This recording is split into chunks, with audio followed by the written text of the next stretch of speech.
My fiancé said, "I want to pause the engagement. I need time to think if you're really the right choice." I said, "Take all the time you want." She thought she was the one ending things. But the moment she opened her apartment door that evening, she realized something had already ended hours before she made her decision. I'm Michael, 34, and 3 days ago, my fiancé of 8 months tried to put our relationship on pause to figure things out. What she didn't know was that I'd already figured things out that morning when I discovered text messages that revealed exactly what she'd been doing while claiming to need space. Emma and I had been together for 3 years before I proposed. We met through work, both of us in marketing, different companies, crossed paths at industry events. She was smart, ambitious, had this energy that drew people to her. I fell hard. We moved in together after a year, got engaged last spring, set a wedding date for next October. Everything seemed perfect. About 2 months ago, things started feeling different. Emma became distant, distracted. She'd be on her phone constantly, angling it away when I'd walk by. She started working late more often, going to more networking events that somehow always ran until midnight. When I'd ask about her day, she'd give vague answers and change the subject. Last Thursday morning, Emma left for work before me. She'd been in such a rush that she forgot her iPad on the kitchen counter. She usually took it everywhere. I wasn't snooping initially. I just picked it up to put it somewhere safe, and the screen lit up showing her messages. Her iMessage was synced across devices, and there was a conversation with someone named Alex K at the top. The preview showed, "Last night was exactly what I needed. Thank you for understanding me in ways he never could." My stomach dropped. I opened the thread, scrolled up, read everything, 3 months of messages. Emma and Alex, someone she'd met at a conference, had been talking constantly, flirting at first, then emotional confiding, then explicit discussion of feelings. "I think I'm falling for you. You make me question everything about my relationship. When I'm with you, I feel alive in a way I haven't felt in years." They'd met up. Multiple times. Coffee turned into dinner, turned into late-night drinks. She told me those nights were work events or girls' nights with her friend Sophie. The most recent messages were from the night before. Wednesday. Emma had told me she was having dinner with Sophie. Instead, she'd been with Alex. The messages after showed them saying goodnight around 11 p.m., discussing when they could see each other next. Emma saying she needed to figure out her situation with Michael. I sat at the kitchen table for probably 20 minutes, just staring at her iPad. Then I took photos of everything with my phone, every message, every lie. Every time she'd chosen him while pretending to choose me. I didn't confront her that morning. She came back around 8:30 a.m. She'd left something in her car and found me at the table drinking coffee. "You okay?" she asked. "You look upset." "I'm fine," I said. "Just tired." She grabbed what she needed and left again. Kissed me on the cheek like nothing was wrong. I called my brother James, told him everything. He said, "You need to end this. Today. Don't give her the chance to spin this." But I had a different idea. I spent Thursday preparing. Called the wedding venue and caterer. Both were flexible about postponements, would refund most deposits if we canceled within 6 months of the date. Called my parents and Emma's parents, asked if they could talk that evening. Didn't explain why. Packed a bag with my essential stuff and took it to James's place. Removed my name from our shared streaming accounts and utilities where possible. Updated passwords on everything we'd shared access to. By Thursday evening, I was ready. Emma came home around 6 p.m. I was on the couch reading. She seemed nervous. "Hey, can we talk?" she said. "Sure. What's up?" She sat across from me, not next to me. "I've been doing a lot of thinking lately. About us, about the wedding, about everything." "Okay. I love you, Michael. I do, but I've been feeling really uncertain. Like maybe we rushed into the engagement. Like maybe I need to be sure you're really the right choice." "What are you saying?" "I want to pause the engagement. Not break up, just Take a step back. Give me some time to think clearly without the pressure of wedding planning. I looked at her carefully. She seemed nervous, but also a little relieved, like she'd been carrying this for a while. How much time do you need? I don't know. A few weeks? Maybe a month? I just need space to figure out what I really want. Space to figure out what you want, or space to figure out if you want to be with Alex? Her face went completely white. What? Alex K. The guy you've been talking to for 3 months. The guy you were with last night when you told me you were having dinner with Sophie. The guy you've been telling that I don't understand you and that he makes you feel alive. Michael, I don't know what I saw your messages, all of them, Thursday morning when you forgot your iPad. She stood up quickly, started pacing. You went through my private messages? You left your iPad unlocked on the counter. The messages were right there. But let's not pretend this is about me invading your privacy. This is about you having an emotional affair, maybe a physical one too, while planning a wedding to me. It's not what you think. Then explain it to me. Explain why you've been meeting up with someone behind my back. Explain why you told him you're falling for him. Explain why you've been lying to me for months. She sat back down, tears starting. I didn't mean for it to happen. Alex and I connected at that conference and we just started talking, and it felt good to have someone really listen to me. You've been so focused on work lately, and I felt lonely and he was there. So you had an affair. We didn't sleep together. Emotional affairs are still affairs, Emma. You've been building a relationship with someone else while engaged to me. You've been lying constantly. You've been choosing him over me while wearing my ring. I was confused. You weren't confused. You were having your cake and eating it too. You wanted the security of me and the excitement of him.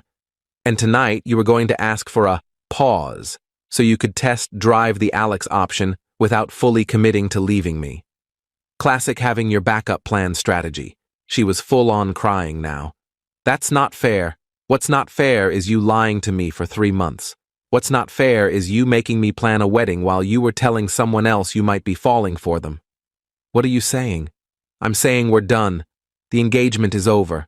I've already contacted the venue and caterer about cancellation.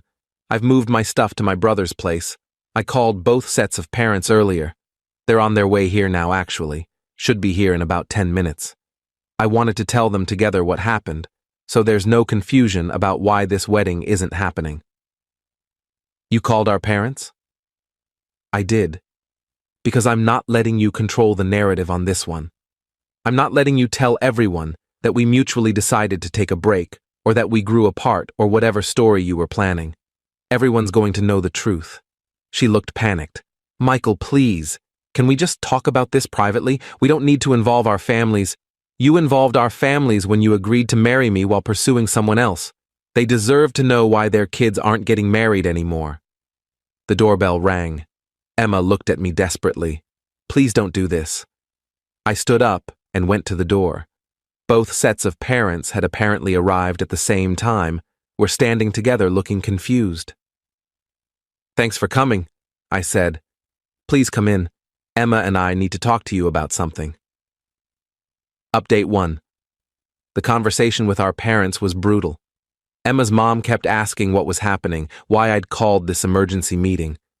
Emma was crying, asking if we could talk privately first. I just pulled out my phone.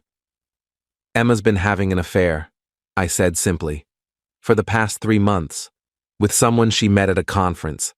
I found out yesterday when I saw messages on her iPad. I'm ending the engagement. Emma's dad looked shocked. An affair? Emma, is this true? It's not an affair, we didn't, she started. Show them, I said. Michael, please.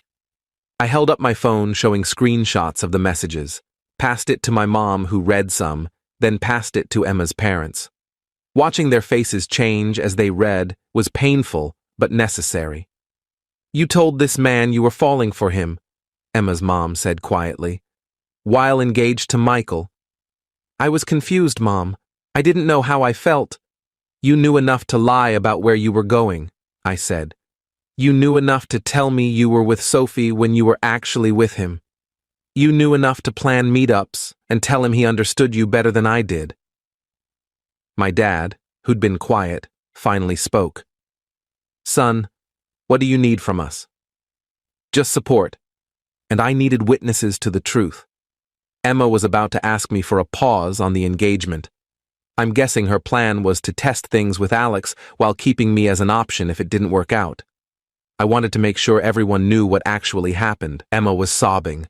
Her mother looked devastated. Her father looked angry. My parents just looked sad. Emma's dad stood up. Emma, get your things. You're staying with us tonight. Dad, now you've made your choices. Now you deal with consequences. After they left, Emma crying, her mother looking back at me with apologetic eyes, her father rigid with anger. My parents stayed for a while. My mom hugged me. My dad asked if I needed anything. I told them I just needed time. I stayed in the apartment that night. It was technically both of ours, both names on the lease, but Emma had gone with her parents. I sat on the couch until about 2 a.m. thinking about the past 3 years. How much of it had been real? Had she always been capable of this, or had something changed? Around 3 a.m., my phone buzzed. Emma. I'm so sorry. I know I hurt you. Can we please talk tomorrow? I didn't respond. Update 2. Friday morning, I woke up to 17 missed calls from Emma and a voicemail. I listened to it. She was crying, saying she'd made a terrible mistake, that she wanted to work things out, that Alex meant nothing compared to what we had. I deleted it. I took the day off work, spent most of it handling logistics, talking to the venue, officially canceling vendors, figuring out the apartment situation. Emma and I had 6 months left on our lease. I told the landlord what happened. He was surprisingly understanding, said he'd work with us on breaking the lease early. Emma's friend Sophie called me around noon. Michael, I need to tell you something. I didn't know Emma was seeing someone else. She told me she was going through stuff with you guys and needed space sometimes, but I had no idea she was meeting up with another guy. I would have told you if I'd known. I believe you, I said. Thanks for telling me. For what it's worth, you deserve way better than what she did to you. Emma showed up at the apartment around 3 p.m. I'd expected this. I stayed calm, opened the door, let her in. Thank you for seeing me, she said. I'm not seeing you. I'm letting you get your stuff. Can we just talk for 5 minutes, please? I looked at my watch. You have 5 minutes. I know I messed up. I know I hurt you. But Michael, what we have is real. What I feel for you is real. Alex was just... He was a distraction when I was feeling disconnected from us. It didn't mean anything. It meant enough for you to lie to me for 3 months. I was confused. Stop saying you were confused. You made choices. Every time you texted him, that was a choice. Every time you met up with him, that was a choice. Every time you lied to me about where you were, that was a choice. You weren't confused. You wanted both of us and thought you could have it. I'm choosing you now. You don't get to choose me after I caught you. That's not how this works. You had 3 months to choose me. You chose him over and over again. The only reason you want me now is because I found out and you're facing consequences. That's not true. Your 5 minutes are up. Get your stuff and go. She tried to argue for another 10 minutes. I just started packing her things for her. Eventually, she realized I was serious and started helping. We packed in silence. When she had 3 bags ready, she looked at me one more time. I really do love you, she said. If that's what your love looks like, I don't want it. She left. I changed the locks that evening. Update 3. Over the next week, I heard through mutual friends about Emma's version of events.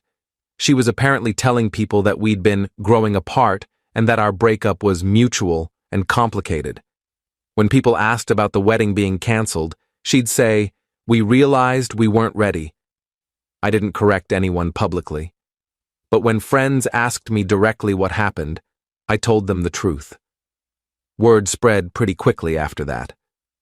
Emma tried to reach out a few more times over the next 2 weeks, texts that I didn't respond to, one handwritten letter delivered to James's place that I threw away without reading, one attempt to show up at my office that my assistant deflected. James told me I should block her number entirely. "You're leaving the door open by keeping communication possible." He was right. I blocked her number, her email, her social media. Complete cutoff. About 3 weeks after everything exploded, I got a message from Alex. He'd somehow found me on LinkedIn. I wanted to apologize. Emma told me she was single. I had no idea she was engaged. I wouldn't have pursued anything if I'd known. "I'm sorry for my part in hurting you." I appreciated the message, but I also knew Emma well enough to doubt his story. I responded, "She told you she was single? You never saw the engagement ring she wore every day? Never wondered why all your meetups were secretive and she couldn't post photos of you anywhere?" He didn't respond. The apartment lease was broken with only 1 month's penalty. The landlord really was understanding. I found a new place closer to work. Smaller but cheaper, and it didn't have memories of Emma in every room. My mom asked me if I was doing okay emotionally. Honestly, I was. Angry, yes. Hurt, yes. But also relieved. If I hadn't found those messages, I might have married her. Might have spent years with someone capable of lying to my face every single day. Final update. It's been 3 months since Emma asked to pause the engagement. 3 months since I ended it instead. I'm doing well. Better than I expected, actually. I heard through the grapevine that Emma and Alex didn't work out. Apparently, once the affair was exposed and she was actually available, the excitement faded, and they realized they didn't have much in common beyond sneaking around. They lasted maybe 6 weeks before he ended it. Emma tried to reach out one more time about a month ago. She created a new email address to get around my blocks. Long message about how she'd been in therapy, realized she'd sabotaged our relationship because of commitment fears, wanted a chance to explain everything in person. I didn't respond. My brother asked me if I ever felt tempted to hear her out. The honest answer is no. What would be the point? She made her choices. She lied for months. She only wanted to fix things after getting caught and losing both me and Alex. That's not someone who actually wants me. That's someone who doesn't want to be alone. I've started dating again. Nothing serious yet, but I'm open to it. I'm more careful now about red flags, distance, secretiveness, sudden changes in behavior. But I'm not cynical. What Emma did was about her character, not about relationships in general. The wedding venue ended up refunding most of our deposit since we canceled so far in advance. The caterer kept their deposit, but I didn't fight it. Small price to pay for avoiding a marriage that would have ended in divorce anyway. I ran into Emma's mom at a coffee shop 2 weeks ago. She looked embarrassed, but came over to talk. Said she was sorry about everything, that Emma was struggling, but it was her own fault. That I'd always been good to their family, and she wished things had turned out differently. I told her I appreciated that, and that I hoped Emma found what she was looking for. I meant it. Not in a bitter way. I genuinely hope she figures out whatever issues led her to blow up a good relationship. Just not with me. People keep asking if I'm over it. I don't know if over it is the right phrase. I'm past it. I've moved on. The anger has faded into something more like indifference. Emma is someone I used to know, someone I used to love, someone who revealed herself to be different than I thought. That's all. I learned that when someone asks for space to figure things out, they've usually already figured things out and are just trying to engineer a soft landing. I learned that having evidence before a confrontation is crucial. Emma couldn't gaslight me or rewrite history because I had screenshots. I learned that involving families early, while painful, prevented months of manipulation and false narratives. Most importantly, I learned that I'd rather be alone than with someone who makes me an option instead of a priority. Emma wanted to keep me on pause while she explored other options. I gave her all the space she wanted. Permanent space. I'm Michael, 34, single, living in a new apartment, building a new life that doesn't include someone who was willing to destroy our future for someone she barely knew. I didn't get the wedding I was planning, but I also didn't get the marriage that would have inevitably fallen apart the first time things got difficult. That's more than enough.